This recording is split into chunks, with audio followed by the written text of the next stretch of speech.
Hi டெவ்ஸ். இப்போ magic மெத்தடில் நம்ம பார்க்க போகிறது வந்து to string method. To string method எதுக்குன்னா, ஒரு ஆப்ஜெக்டை நம்ம ஸ்ட்ரிங்காக மாற்றுறதுக்கு. ஏன் ஒரு ஆப்ஜெக்டை ஸ்ட்ரிங்காக மாற்றணும்னா, எஸ்பெஷலி டீபக் பண்ணையில் ஒரு ஆப்ஜெக்டை நம்ம டீபக் பண்ணையில் அது ஸ்ட்ரிங்காக கன்வெர்ட் ஆகி ஒரு ஒரு ஸ்ட்ரிங்காக இருந்தால் தான் அது ஈஸியாக ஒரு ஆப்ஜெக்டை எக்கோ பண்ண முடியும். இதுவே அது ஒரு ஸ்ட்ரிங்காக இல்லைன்னா நம்ம வந்து என்ன எரர் காட்டுன்னு காட்டுறேன் பாருங்க. இப்போ இங்கே எக்கோங்கிற ஒரு ஆப்ஜெக்ட் இருக்கு, எக்கோ கியூங்கிற ஆப்ஜெக்ட் இருக்கு. பாருங்க என்ன எரர் வந்து பாருங்க. Object of class query could not be converted to string in this அப்படின்னு வருதா. ஏன்னா இப்போ நான் அந்த ஆப்ஜெக்ட்குள்ளே என்ன வேல்யூ இருக்குன்னு நான் செக் பண்ணி பார்க்கணும். இப்போ பாருங்க, ப்ரைவேட் நேம் ப்ரைஸ்ன்னு ரெண்டு கிரியேட் பண்ணியிருக்கேன் வேரியபிள்.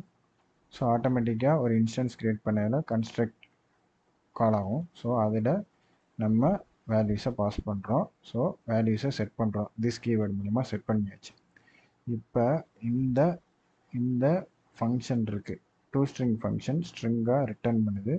நம்ம அதில் கன்கார்டினேட் பண்ணி this dot name number format method use பண்ணி திஸ் டாட் ப்ரைஸ்ன்னு சொல்லி கொடுத்துருக்கோம். இதோட அவுட்புட் பார்த்தீங்கன்னா பாருங்கள், ப்ராடக்ட் நேம் லேப்டாப் ப்ரைஸ்ன்னு வருது. இது நம்ம இங்கே ஒரு டீபக் பண்ணுறதுக்கு ப்ராடக்ட்னு மட்டும் கொடுத்தா போதும். இதுவே நார்மலாக ப்ராடக்ட்குள்ளே இருக்கிற நேம் கொடுங்க, ப்ராடக்ட் நேம்குள்ளே ப்ரைஸ் கொடுங்க அப்படின்னு சொல்லுவோம். ஸோ எஸ்பெஷலி இது டீபக் பண்ணுறதுக்காண்டி இந்த ஸ்ட்ரிங் மெத்தட் வச்சுருக்காங்க. ஒரு ஆப்ஜெக்டை ஸ்ட்ரிங்காக மாற்றினா நம்ம ஈஸியாக டீபக் பண்ணி அதில் உள்ள என்ன வேல்யூஸ் இருக்குன்னு செக் பண்ணிக்கிறதுக்காண்டி. இப்போ இதுவே எங்கேன்ட்ட இந்த கஸ்டம் ஃபங்க்ஷன் இல்லை, மேஜிக் மெத்தட் டூ ஸ்ட்ரிங் இல்லை. இப்போ பாருங்கள், pattern error, object of class product could not be converted to string. So literally இது ஒரு ஸ்ட்ரிங்காக மாற்றி நார்மல் வேரியபிளாக மாற்றுறதுக்கு எது ஹெல்ப்ஃபுல்லாக இருக்குது? டூ ஸ்ட்ரிங் ஹெல்ப்ஃபுல்லாக இருக்குது.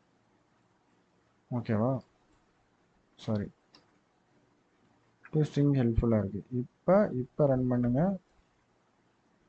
அந்த ப்ராடக்டோட வேல்யூ வருது. ஸோ டூ ஸ்ட்ரிங்கோட யூஸ் கேஸ் என்னென்னா, டூ ஸ்ட்ரிங்கிற இந்த மேஜிக் மெத்தடோட யூஸ் கேஸ் என்னென்னா, ஒரு ஆப்ஜெக்டை ஸ்ட்ரிங்காக மாற்றி நம்ம டீபக் பண்ணுற பர்பஸ்க்கு ஹெல்ப் ஆகுது. வேறு நிறைய பர்பஸ் இருக்குது. அதாவது கன்கார்டினேட்டிங் அண்ட் ஆப்ஜெக்ட் ஒரு ஸ்ட்ரிங்குக்கும். மற்றபடி டீபக் தான் எஸ்பெஷலி இதில் யூஸ் கேஸ்க்கு பாப்புலர் இது. ஸோ மற்ற யூஸ் கேஸஸ் ரியல் டைமில் உங்களுக்கு தெரிஞ்சால் ஏதாச்சும் கமெண்ட் பண்ணுங்கள் கைஸ்.